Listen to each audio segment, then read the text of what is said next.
ça le problème, en fait, les vrais professionnels n'arrivent pas à être à jour et voilà, communiquer tout le temps, parce qu'ils sont occupés justement avec la recherche et le travail. Mais il faut justement faire cet effort. Pouvoir faire cet effort, c'est quand on commence, quand on est au niveau où on a qui est un peu plus, dans le niveau en termes de communication, donc avec les followers que tu as, c'est difficile aujourd'hui parce que tu n'arrives pas encore à faire en sorte que c'est uniquement de ça que tu vas vivre. Dès que tu arrives à ce niveau-là, tu pourras libérer encore beaucoup plus de temps pour pouvoir créer encore plus de contenu. Et plus tu vas en faire, plus tu vas avoir de revenus, plus tu pourras avoir une équipe avec toi pour faire encore plus de contenu. Le gars Gary, justement, Gary Vee, quand il a commencé, il vendait du vin dans l'éco-stock à son père. Il a commencé avec caméra, tabla, des bouteilles de vin, il goûtait les vins et donnait des conseils pendant 1 heure. Avec des meilleurs mecs à chaque fois, c'était le meilleur métier de ma vie. Je descendais 4 bouteilles de vin par jour.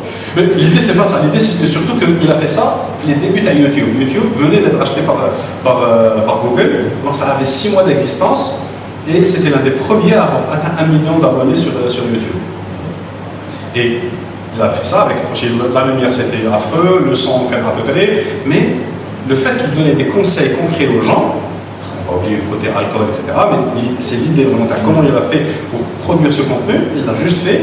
Il n'avait pas d'autres exemples, d'autres gens qui faisaient la même chose, donc il faut faire ça. Il avait cette intuition, voilà, je vais communiquer des trucs qui vont aider les gens à mieux choisir les choses que je veux. Et même si c'était contre-intuitif, parce que beaucoup de fois il disait ce truc, ce vin est mauvais, ne l'achetez pas, alors qu'il le vendait en stock. Mais ça lui permettait de vendre d'autres trucs qu'il avait en stock aussi, et de plus recommander ce truc. Donc, basiquement, ça a augmenté le chiffre d'affaires de sa boîte. Il est passé de la boîte de son père. Il est passé de 3 millions de dollars par an à 60 millions de dollars par an en 5 ans. Et depuis, il a gagné assez d'argent pour lancer sa propre boîte en communication.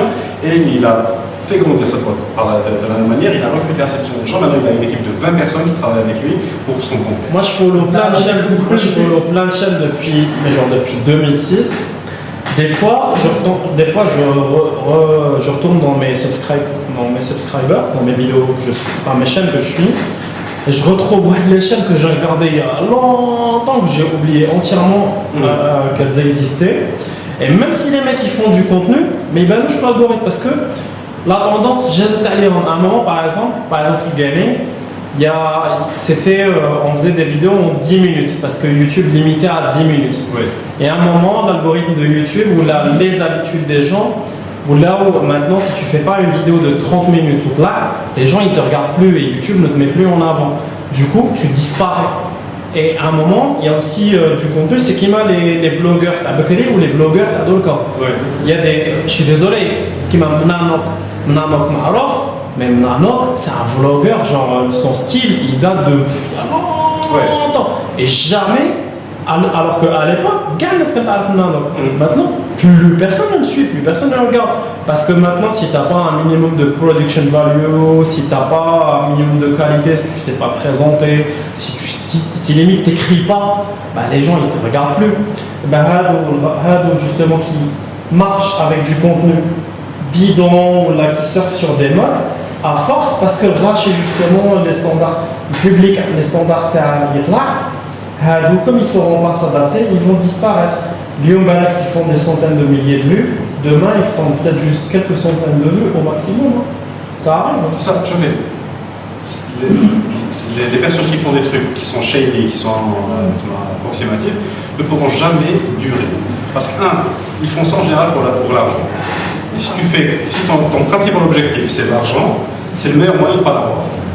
Parce que tu vas essayer d'avoir le truc rapidement, tout comme leurs conseils vont gagner de l'argent rapidement ou leur perdre du poids rapidement, ils vont gagner de l'argent. Ils vont essayer de gagner de l'argent rapidement, ils vont se rendre compte que c'est difficile, que pour faire leurs vidéos, il va falloir qu'ils dépensent plus d'argent, que ça prend du temps, de l'énergie, ça va se casser la vie. Si tu ne fais pas un truc qui te plaît, tout comme toi tu es en train de le faire, quand tu fais quelque chose qui te plaît, tu peux garder le rythme. Et tu peux t'améliorer et avancer. C'est comme pour le sport. Si tu n'aimes pas faire du sport, n'essaie pas d'en faire. Parce que tu vas te forcer, tu ne vas pas aimer ça. Je vais faire une autre analogie, c'est comme les salles de sport. Et justement, je reviens sur le sport. Les salles de sport, il y a un effet de mode, il y a un effet de tendance. des fois, par exemple, avec une salle de sport, elle va marcher à Sidi Yahya.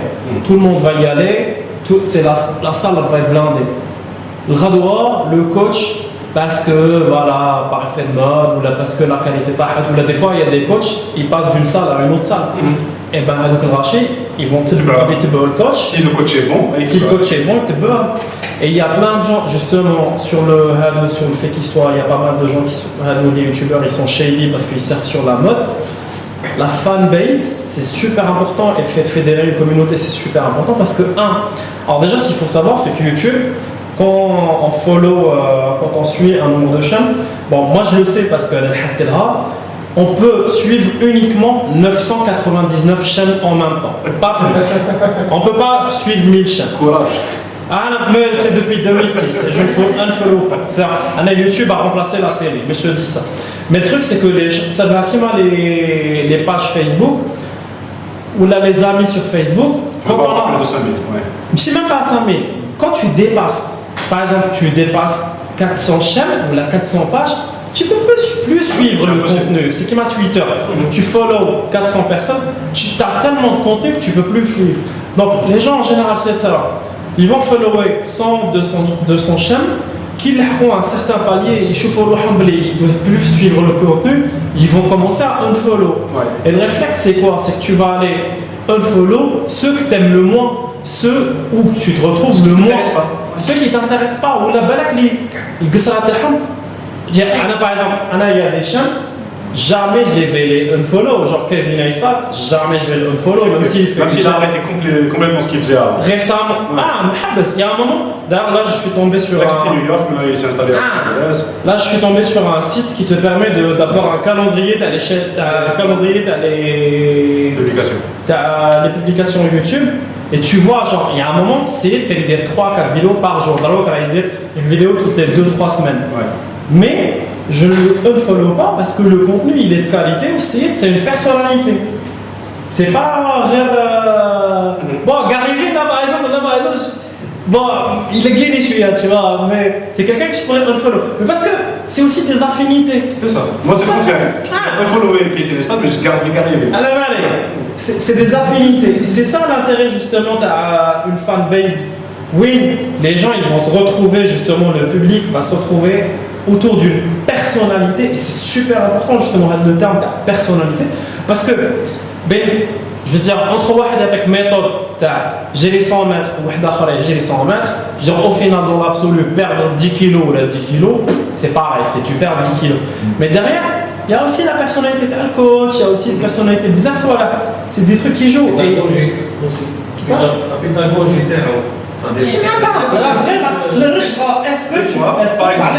est-ce que c'est des fois ça peut être des trucs super bêtes. Par exemple, imaginez, on va parler avec l'exemple algérien. Je suis quelqu'un qui veut mettre au sport et je veux commencer à follower les gars qui donnent des conseils en sport. Si moi je suis un fan du FC Barcelona et que si on a un qui parle du FC Barcelona, automatiquement là, je sens un truc super proche. Alors comme je suis un geek, l'autre c'est quoi qui parle en plus de technologie. C'est pour ça que c'est intéressant aussi que les gens parlent pas que de ce qu'ils font, mais même de ce qui fait que qu'est-ce qu'ils aiment et quelles sont leurs affinités. Ça peut justement faire fuir certains de leurs abonnés, mais ça va leur attirer encore plus d'autres abonnés qui sont exactement comme eux et qui ont les mêmes centres d'intérêt. كانوا يدير رايان يدير نحكي له واحد يسوي في فيشن واش يدير لي جو فيديو il avait 47 millions non il avait 90 millions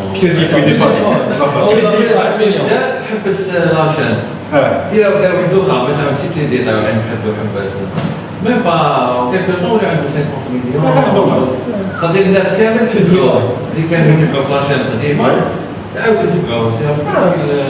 c'est ça. C'est qui sont pas ça là, c'est. Elle a حبست هذا 50 مليون داير وحنا ولا.